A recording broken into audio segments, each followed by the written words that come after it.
Ya Tuhan, di tempat yang terbuka ini, para orang tua kami, grup Zaitun dari GBKP Runggun Rawamangun, berfellowship bersama, membangun komunitas yang kuat dan sehat, memuliakan Tuhan dan mendengar firman-Mu. Hamba-Mu ini terbatas, urapan Roh Kudus kami butuhkan untuk mengerti kedalaman firman-Mu dan memberikan kemampuan berbahasa dengan sederhana sehingga semua dapat dialami dengan benar. Dalam nama Tuhan Yesus Kristus kami siap dengar firman Tuhan. Haleluya, amin. Menjua-jua kita kerina. Shalom semuanya. Tema kita, mataku tertuju kepada Tuhan. Bilang sama-sama, mataku tertuju kepada Tuhan. Coba kita buka 2 Korintus 4 ayat 16 sampai 18. Sebab itu kami tidak tawar hati, tetapi meskipun manusia lahiriah kami semakin merosot, namun manusia batiniah kami dibaharui dari sehari ke sehari. Sebab penderitaan ringan yang sekarang ini mengerjakan bagi kami kemuliaan kekal yang melebihi segala-galanya, jauh lebih besar daripada penderitaan kami. Sebab kami tidak memperhatikan yang kelihatan, melainkan yang tidak kelihatan. Karena yang kelihatan adalah sementara, sedangkan yang tak kelihatan adalah kekal. Yang percaya bilang amin. Shalom semua. Saya Pendeta Martinus Liur. Saya terima kasih Pak Sirait. Beliau minta saya untuk khotbah, tapi kasih catatan. Catatan pertama, khotbah gak boleh panjang karena ini orang lanjut usia. Yang kedua, tidak boleh terlalu berat karena mereka ini mikirnya udah terlalu lama. Yang ketiga, kalau bisa ada bikin ketawa-ketawa. Nah, ketawa itu bagus untuk kita buktikan siapa yang sudah sangat tua. Karena bisa juga gigi udah gak ada, itu juga tanda dia udah sangat tua. Alkitab bilang kita lahir gak bawa apa-apa. 1 Timotius 6. Mati juga gak bawa apa-apa.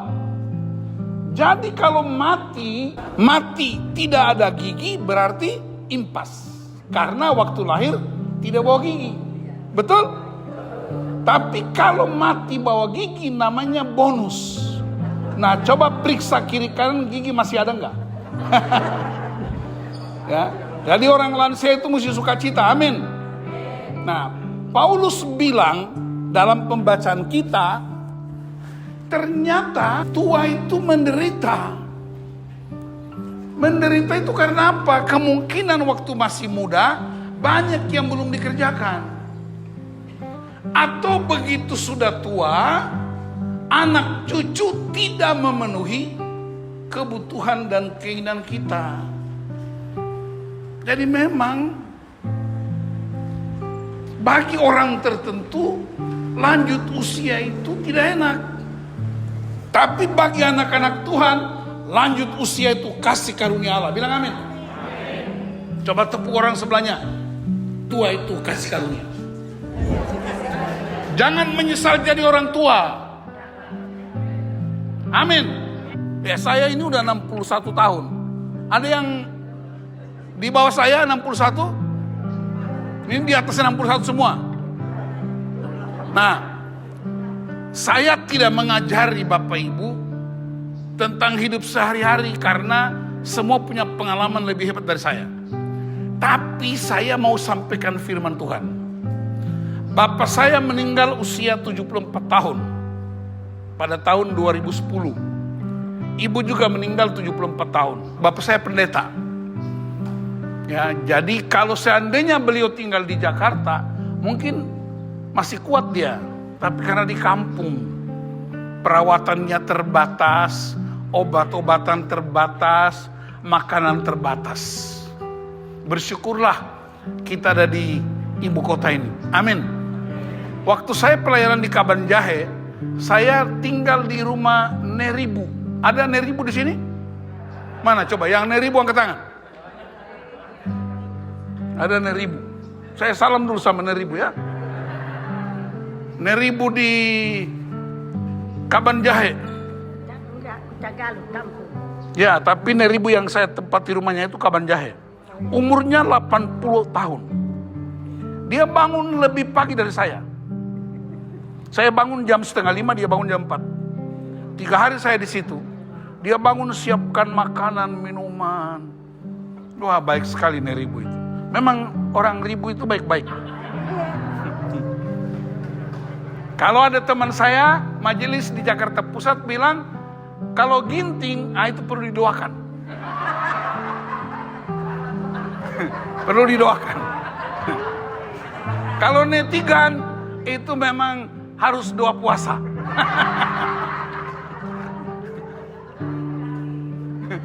Kalau Neribu, itu siapkan sarapan pagi itu buat pendeta.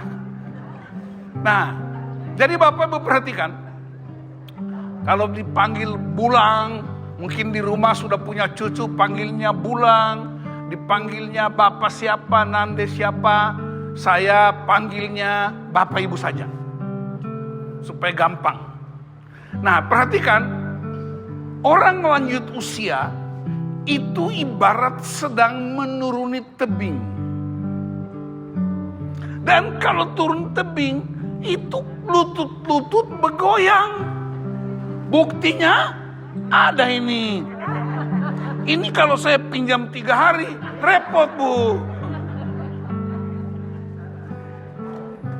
Tidak enak waktu turun tebing, turun gunung. Itu nggak enak. Kenapa? Lututnya udah longgar. Dan karena itu perlu minum susu Anlen.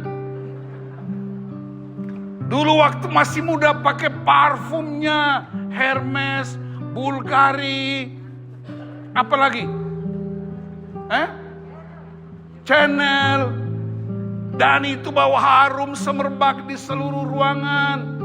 Sekarang usia begini, parfumnya minyak gosok, minyak telon, minyak apalagi?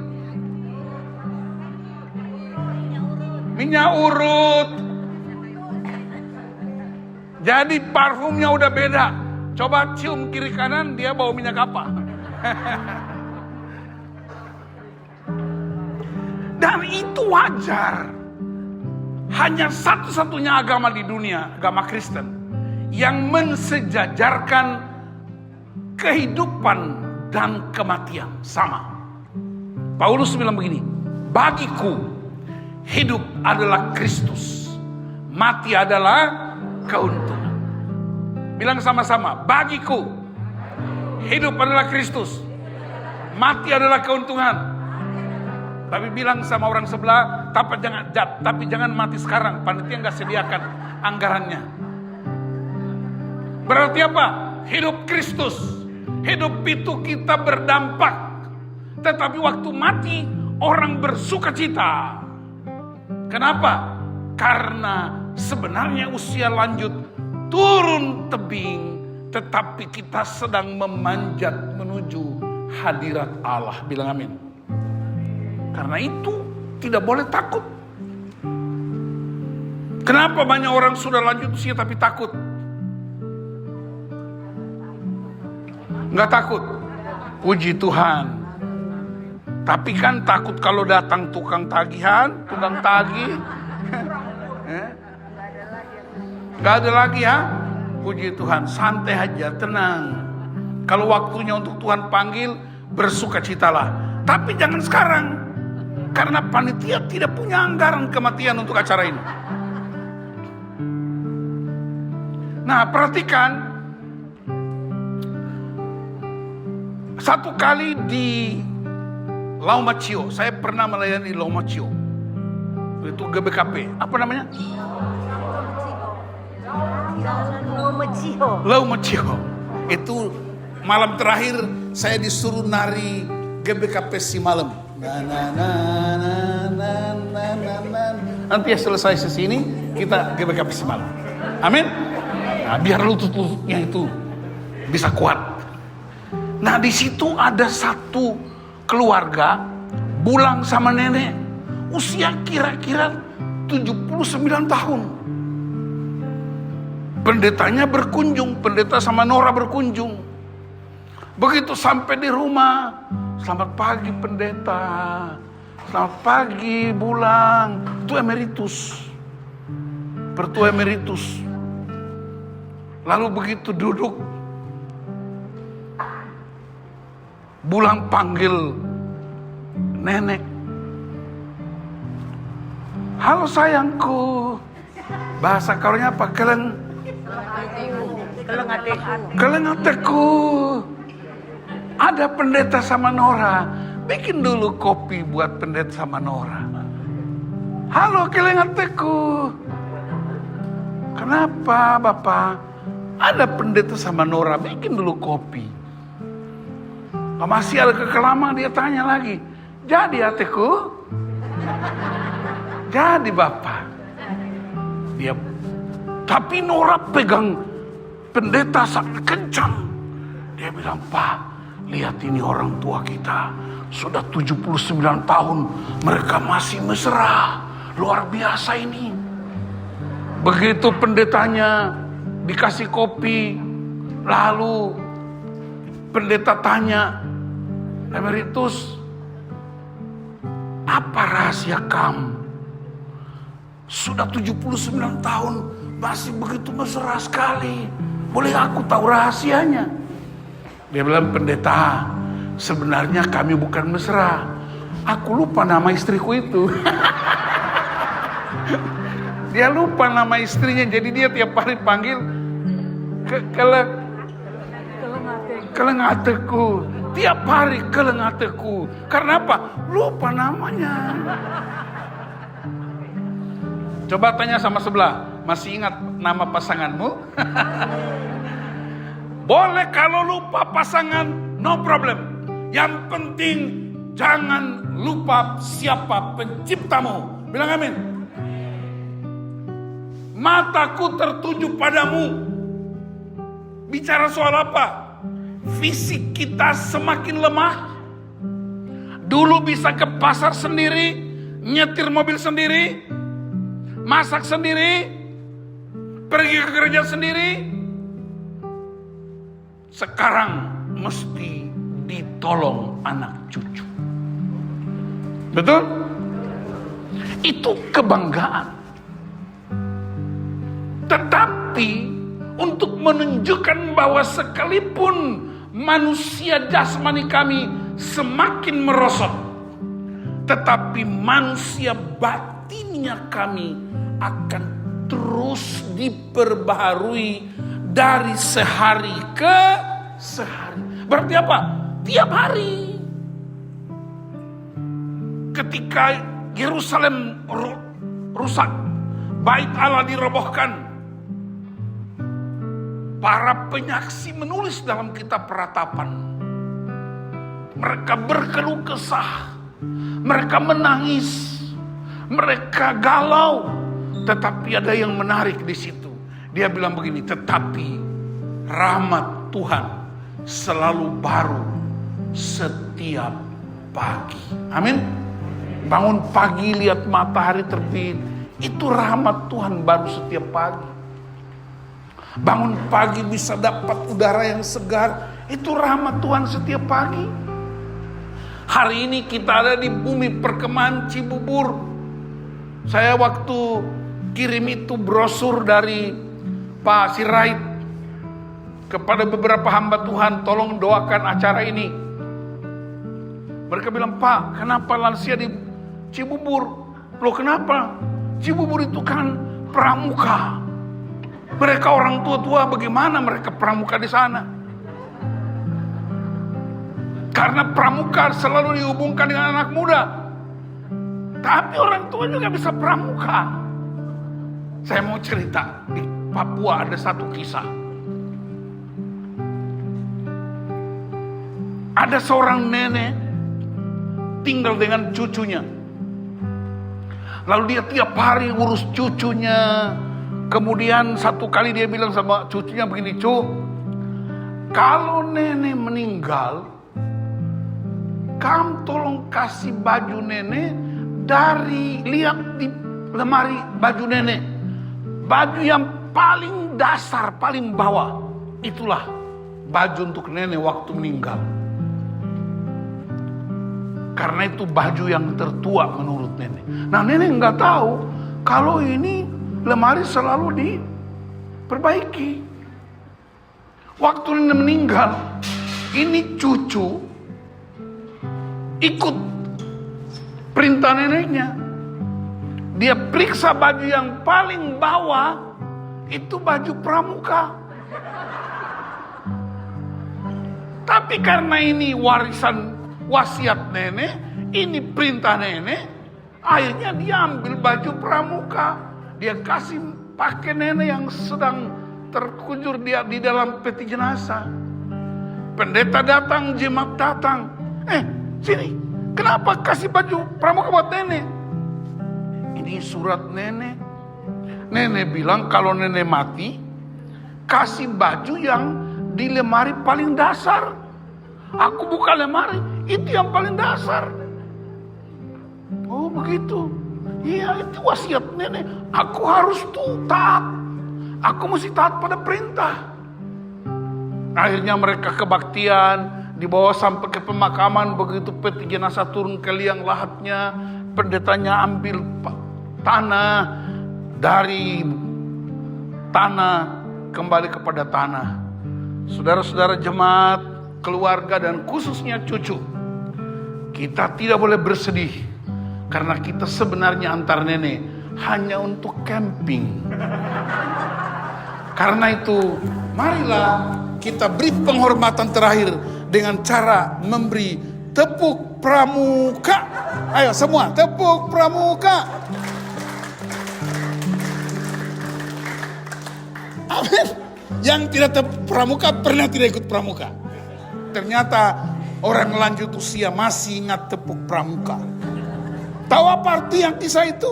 Itu kisahnya belum tentu benar, belum tentu nyata. Tapi pesannya apa? Wasiat mesti dipraktekkan. Perintah harus dilakukan. Itu wasiat nenek harus dilakukan. Dan Yesus memberi perintah buat kita. Berapapun usia kita, pergilah, jadikan semua bangsa muridku. Baptislah mereka dalam nama Bapa dan Anak dan Roh Kudus.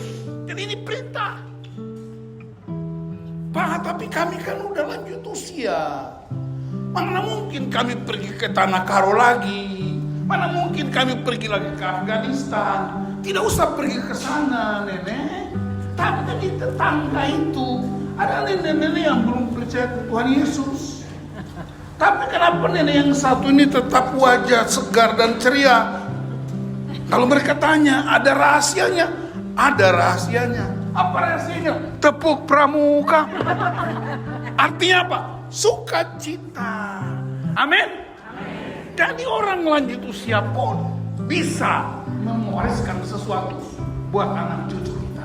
Alkitab berkata, ibu-ibu tua melatih anak-anak muda, perempuan muda untuk menghormati suami mereka, bapak-bapak tua jadi orang yang menjadi contoh teladan bagi anak cucu kita melalui apa? Perkataannya dan firman Tuhan. Kalau itu yang kita praktekkan, itu yang disebut setiap hari mataku tertuju kepada Tuhan. Aku fisikku udah terbatas, tapi imanku tidak pernah berubah. Karena Tuhanlah yang mengendalikan baik hidup maupun mati. Amin, neribu. Haleluya. Ya, neribu ini punya baju saja kayak anak muda usia 17 tahun. Kayak artis dari Hollywood. Amin, nenek. Amin. Sukacita. Rambutnya ini dicat atau asli? Dicat. Amsal 16 ayat 31 bilang, rambut putih itu mahkota kemuliaan. Jadi jangan dicat. Langgar firman Tuhan, nenek.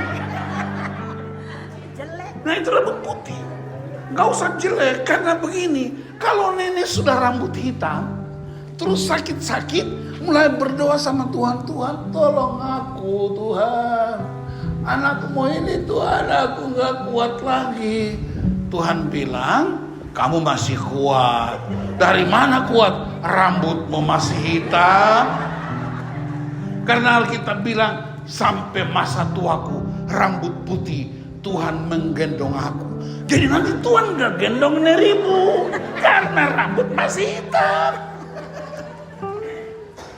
Tapi penampilan penting. Amin. Ada nenek-nenek rambutnya warnanya 4. Sebelah kanan hijau, sebelah kiri coklat muda, sebelah belakang hitam pekat, depannya putih seperti burung kakatua. Waktu dia ke pasar, dia jalan mantap betul.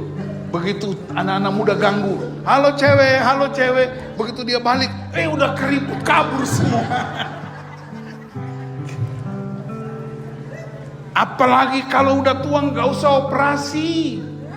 Operasi plastik bahaya. Indonesia ini musim panas, nanti plastik meleleh. Jadi gak usah operasi plastik. Apa adanya, bilang amin. Nenek siapa? Nenek? Nenek Bayang. Rambut putih mahkota kemuliaan. Amin. Jangan dicat, biar Tuhan gendong tiap malam. Bulan masih ada? Sudah nggak ada. Dia udah digendong Bapa di surga. Amin. Satu kali ada satu pria di Ndokun Siroga. Saya pernah 3 hari di sana. Ndokun Siroga, saya layani kaum Mambre. Lalu satu pria cerita, istrinya cerita begini, pendeta, tegur dulu suamiku itu. Kenapa? Dia pernah mengeluh, katanya perempuan itu enak, tinggal di rumah, urus anak-anak, habis itu duduk nonton televisi. Kami pria-pria ini katanya pergi kerja. Saya bilang di Karo itu kebanyakan yang bekerja di ladang itu perempuan, namanya Aron. Kalau laki-laki di kedai kopi namanya Laron.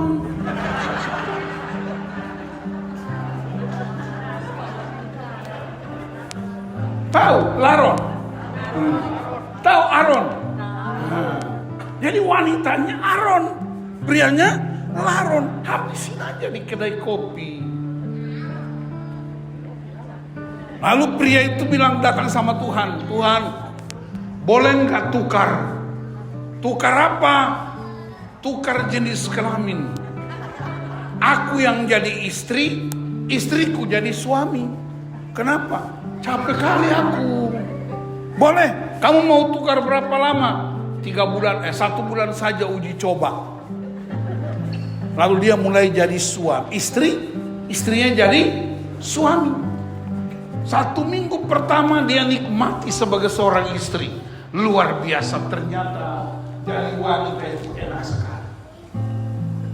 Minggu kedua dia mulai galau, mulai gelisah, mulai kesal. Ternyata jadi istri itu tidak enak. Akhirnya dia datang ke sana, Tuhan, ini sudah hampir 1 bulan. Aku minta balikin. Balik apa? Aku balik lagi jadi suami, dia jadi istri. Nah, Tuhan bilang boleh, tapi kamu harus tunggu 9 bulan. Oh, kenapa 9 bulan? Kamu kan lagi hamil. Jadi nggak usah tukar-tukar, bilang amin. Kalau sudah tua-tua aja, jangan gaya anak muda, nanti gampang jatuh. Apalagi nenek-nenek sekarang udah pakai sepatu sketcher lagi, mantap. Haleluya. Sebentar lagi goyang kiri kanan. Itu sukacita. Bilang amin. Karena itu bersukacitalah. Hatiku tertuju kepada Tuhan. Beberapa prinsip. Yang pertama, ambil waktu untuk bersekutu dengan Tuhan. Bilang amin. Bangun hubungan dengan Tuhan. Doa tiap hari. Terutama bapak-bapak. Karena ada lagunya. Di doa ibuku namaku disebut. Lah bapak, doa atau dosa? Jadi mamre-mamre sekarang mesti kita latih. supaya mereka berdiri berdoa buat keluarganya. Amin. Lanjut usia ngapain lagi? Bikin apa lagi? Tidak usah habiskan waktu di depan televisi, nanti mata cepat rusak. Jangan nonton film India, apalagi film Korea. Tidak usah, itu buat anak muda. Tugas kita bikin sorga nonton kita. Apa itu? Sujud menyembah di kaki Tuhan. Pernah dengar namanya John Wesley?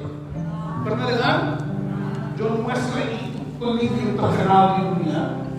Dia yang mendirikan gereja Metodis. Adik kandungnya namanya Charles Wesley. Suaminya bernama Samuel Wesley. Pada abad ke-19 awal, suami istri ini punya anak 19 orang. Wanita ini melahirkan 19 kali. Ibu melahirkan berapa kali? 2 kali saja, ibu. 4 kali. Ibu saya 7 kali. Saya anak keempat dari 7 bersaudara. Ini Susana Wesley 19 kali melahirkan. Dari satu suami. Awal abad 19 belum ada mesin cuci, belum ada rice cooker, belum ada setrika listrik, belum ada kompor gas.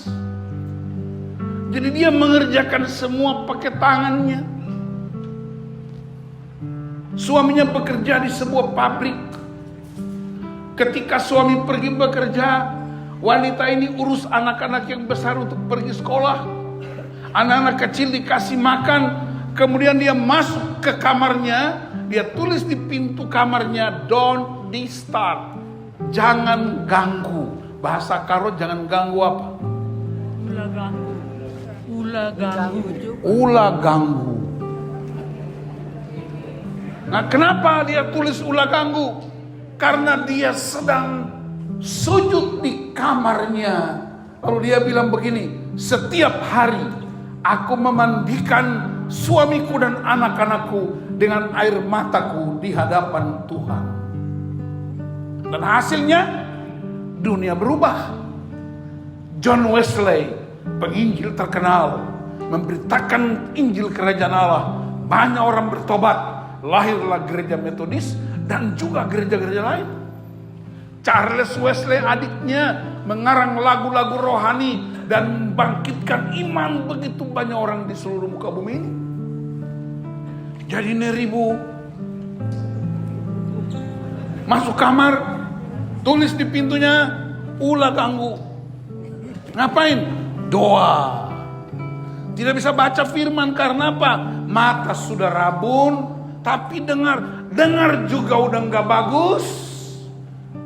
Maka cucu-cucu bacain buat nenek. Amin. Tapi di Manado, kalau orang itu pendengaran sudah nggak bagus atau udah tuli, itu bagus. Karena umur panjang, supaya kalau Tuhan panggil dia nggak dengar. Jadi berbahagialah orang yang pendengarannya sudah kurang, supaya ketika Tuhan panggil dia nggak cepat-cepat menghadap. Tapi saya mau beritahu kita, Tuhan panggil setiap saat. Bilang amin. Tapi pertanyaannya, apa yang diwariskan buat anak cucu kita? Warisan yang paling pertama dan dahsyat ialah Tuhanlah tempat perteduhan kami turun-temurun. Bilang amin. Mazmur 90 ayat 1. Musa mengucapkan ayat itu waktu dia usia 80 tahun. Tuhanlah tempat perteduhan kami turun-temurun. Berarti anak cucu cicit kita, mereka mewarisi iman dari bulang dan nenek. Warisan yang kedua yang mesti kita wariskan, mencintai pasangan seperti nenek dan bulang di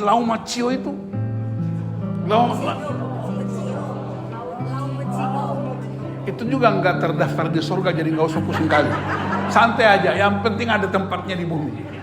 Kalian ateku, darling, nggak apa-apa. Sayangku, lupa nama nggak apa-apa juga. Yang penting cinta terus membara. Haleluya. Lu tidak lupa Sang Pencipta. Dan jangan lupa satu hal. Ini siapa? Biring Diki. Nebiring. Nebiring. Usia berapa? 83. 83. Puji Tuhan, usia umur panjang. Amin. Lupa nama cucu tidak apa-apa. Tapi jangan lupa Tuhan. Orang Sembiring itu pernah saya ketemu di Brastagi. Turun ke kilometer 45 di Medan, ada biring yang ajak saya makan di Olah Kisah. BPK. Wih, dia banyak sekalinya, dia kasih kidu-kidunya. Memang orang Sembiring itu orang baik-baik semua. Kalau orang Ginting perlu didoakan. Haleluya. Semua orang baik-baik. Amin. Orang Karo itu orang baik-baik. Amin. Jadi jangan lupa Sang Pencipta. Siapa pencipta kita? Tuhan. Mataku tertuju kepadanya, bukan tertuju ke televisi sinetron Korea. Jadi sekali lagi katakan, mataku tertuju kepada Tuhan, supaya hatiku tenang kepada Tuhan. Berarti apa? Tiap hari batin kita terus diperbaharui. Pakai apa? Firman Tuhan. Tidak mungkin lagi kita pilih baju di mall. Ini tinggal di Rawamangun, dekat mall apa di Rawamangun? Kelapa Gading. Mau pergi ke mall, pergi ke MKG untuk pilih baju. Orang gak tertarik tawarin baju. Tapi datanglah ke gereja. Datanglah ke hadirat Tuhan. Karena datanglah ke PJJ. Perpulungan jabu-jabu. Saya suka di PJJ itu apa? Saya paling sering diundang ke PJJ. Waktu belum COVID, di Kebayoran Lama, di Pasar Minggu, ya, di mana lagi itu? Jakarta Pusat. Karena sebelum PJJ dimulai, yang pertama makan dulu. Makan panggang, makan sop. Makan orang Karo itu enak. Habis makan baru kita firman. Habis firman ngopi. Memang orang Karo ini anak-anak Tuhan. Karena Yesus memulai sesuatu selalu dengan makan. Makanya ada yang namanya eating teologi. Teologi yang makan. Dikit-dikit makan. Dikit-dikit makan. Bapak Ibu tahu kenapa makan itu penting bagi Yesus? Tahu kenapa? Karena musuh tidak mungkin makan dengan musuh. Yang makan itu hanya kawan, hanya saudara. Bilang amin. Jadi biasakan. Tapi kenapa kita nggak makan baru acara ini? Belum ya? Menyalahi aturan. Makan dulu baru acara. Karena PJJ makan dulu baru acara. Oh tapi ini bukan PJJ ya. Haleluya. Jadi Bapak Ibu yang saya kasih dalam Tuhan Yesus Kristus, saya senang sekali bicara dengan orang lansia ini, orang tua, bukan karena saya sudah memasuki usia 60 tahun. Tapi saya tahu satu hal, saya bisa keliling dunia. Saya udah sampai di Amerika untuk berkhotbah, di Kanada, di China 3 tahun, di 50 kota. Saya dengan Nora udah berkeliling kemana-mana dari Aceh sampai di Papua. Karena satu hal, karena ibu saya, Nora itu, bapak saya, setiap hari mereka cuma punya modal menyebut nama kami di hadapan Tuhan. Tidak ada yang lain. Hari Minggu pagi dia ambil uang dulu itu, uang 5 rupiah koin. Masih ingat ya? 5 rupiah koin. Bapak saya bungkus pakai kertas putih, 7 anaknya ditulis nama di koin-koin itu. Itu dibikin sebagai pengalas piring natsar namanya. Sebelum kami ke gereja, dia angkat piring natsar itu. Lalu dia sebutkan nama anak dari tertua sampai yang paling bungsu. Aku serahkan mereka di tangan. Dan 7 dari saudara itu, sayalah jadi hamba Tuhan. Sehingga Paulus berkata, aku punya hutang. Roma 1 ayat 14. Aku berhutang kepada orang tuaku. Aku berhutang kepada guru-guruku. Aku berhutang terhadap orang di gereja. Dan untuk membayar utang itu, Paulus berkata, aku pergi memberitakan firman Tuhan. Jadi saya sedang bayar utang kepada orang tua saya. Saya bayar utang kepada guru sekolah minggu, guru KKR saya. Saya bayar utang kepada guru di sekolah. Kapan saya bayar utang? Saya lagi bayar sekarang. Memberitakan Injil Kerajaan Allah di berbagai tempat. Saya berutang kepada seorang janda dari Belanda yang menyerahkan uang pensiunnya untuk beasiswa saya menyelesaikan studi di teologi. Waktu saya ke negeri Belanda, saya pingin datang taruh bunga di kuburannya, tapi nggak ketemu karena udah terlalu lama. Dan utang itu masih ada sampai hari ini. Sampai aku menutup mata, utang itu tidak akan lunas. Kenapa? Karena alasan itulah saya memberitakan Injil Kerajaan Allah di berbagai tempat, di mana saja. Bulan depan kami akan pergi ke Binjai, Langkat, dan Sibolga. Nanti pada tanggal 8 November ada KKR di satu jemaat GBKP di Binjai. Dan saya sudah dapat berita dari Emeritus, Pak Pendeta, sebelum KKR kita akan makan BTK. Saya bilang, itu yang saya suka dari orang Karo, makan sebelum kebaktian. Haleluya. Supaya waktu kita mati tidak pakai baju pramuka, tapi kita pakai baju kemuliaan Tuhan. Amin. Terakhir, bagaimana supaya mata kita tetap tertuju kepada Tuhan? Mesti ada langkah praktis. Tadi langkahnya kita doa, langkahnya kita mendengar firman Tuhan, langkahnya kita PJJ. Tapi waktu saya PJJ dengan Rawamangun, sektor berapa itu? 5 ya? Sektor mana yang pernah undang saya PJJ itu? Di Rawamangun. Ada pengurusnya, saya udah lupa namanya. Waktu COVID. Lalu ada satu ibu bilang begini, pendeta, aku nggak bisa ikut. Kenapa? Handphone cuma 1. Jadi anakku kuliah pakai online, aku nggak bisa ikut PJJ-nya. Tapi saya lihat di tangannya ada gelang emas. Terus di lehernya ada kalung emas. Saya bilang, dalam masa COVID, orang nggak perhatikan kalung emas dan gelang emas. Kalung emas dan gelang emas baru diperhatikan kalau pergi ke gereja onsite. Kalau online orang nggak perhatikan. Maksud pendeta apa? Jual itulah, beli handphone supaya ikut kebaktian. Oh betul juga pendeta ya. Betul. Minggu depan dia ikut PJJ. Dan saya lihat tangannya nggak ada lagi gelang. Karena dia jual buat beli handphone supaya bisa ikut PJJ. Jadi jangan alasan nggak bisa ikut PJJ karena nggak ada laptop, nggak ada handphone. Lah emas itu simpan buat apa? Mati juga nggak bawa emasnya.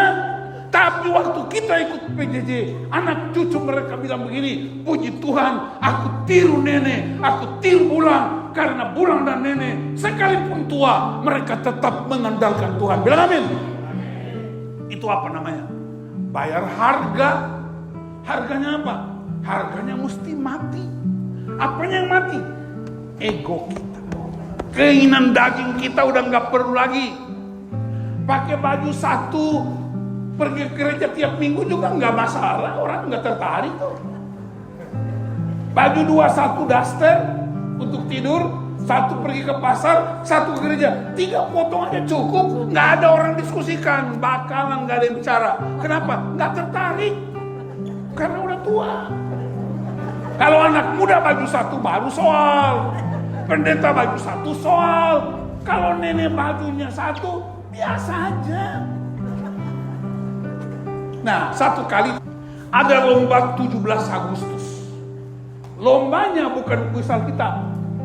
Lombanya menyelam. Tahu menyelam ya? Nah, jadi lomba menyelam. Siapa yang paling lama di dalam laut, dia juara 1. 3 kategori. Yang pertama permata, yang kedua mamre, yang ketiga zaitun. Ini di Papua. Tapi istilah itu saya pakai istilah orang Karo. Di sana pemuda, orang dewasa, dan lansia. Lalu panitia bilang begini, siapa yang paling lama di dalam laut, juara 1. Yang keluar cepat, juara 3. Masing-masing permata kumpul, mamre memuria kumpul, orang zaitun kumpul. Begitu wasit tembakan pistolnya, 3-tiganya langsung menyelam. Tepuk tangan. 10 menit kemudian keluarlah anak muda permata. Orang bilang, ya permata gagal, juara 3. 15 menit kemudian keluar mamre, ya juara 2. Yang zaitun umur 70 tahun sudah 1 jam nggak keluar-keluar.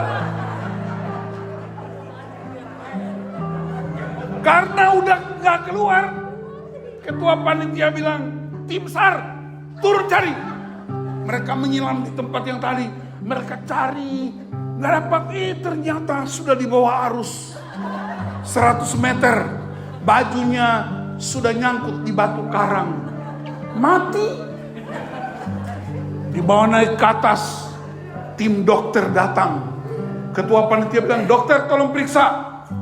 Waktu dokter buka tangannya, periksa nadi, dokter kaget karena di dalam tangan bapak ini ada tulisan. Tulisannya bunyinya begini, biar mati yang penting menang. Haleluya.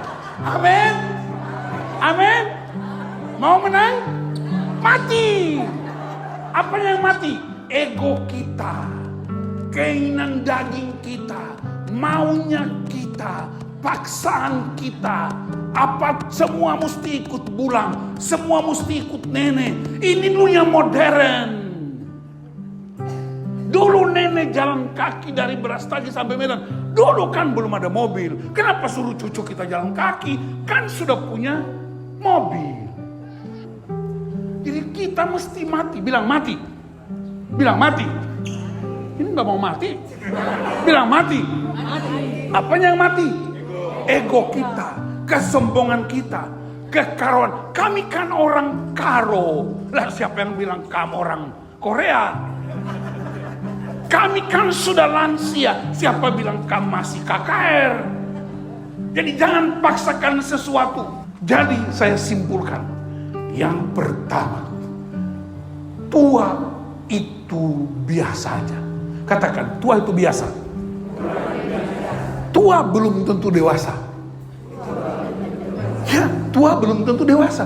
Karena kedewasaan tidak ditentukan oleh usia. Tapi kedewasaan ditentukan oleh tanggung jawab. Tanggung jawab mewariskan kehidupan buat anak cucu dan pemimpin-pemimpin baru di gereja. Bilang amin. Yang kedua, tua itu ibarat orang sedang menuruni tebing. Lelah, letih, capek, butuh pertolongan.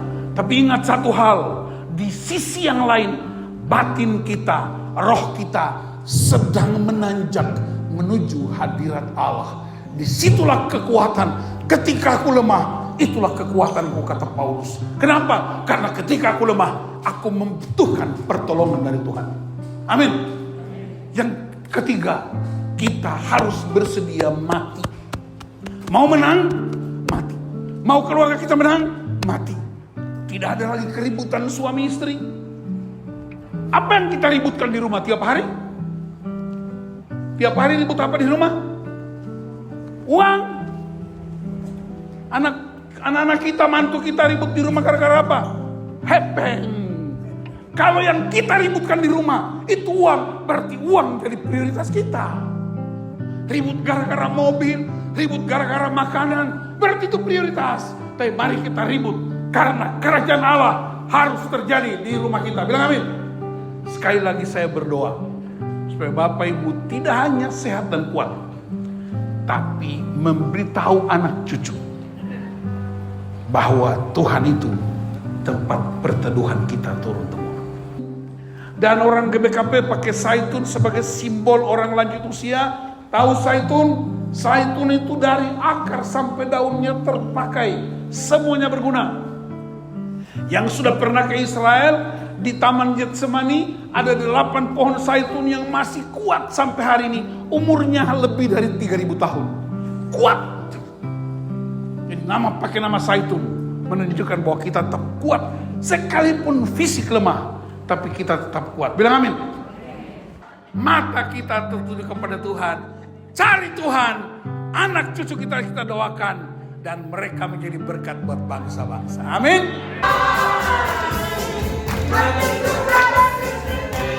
Iya. Hari ini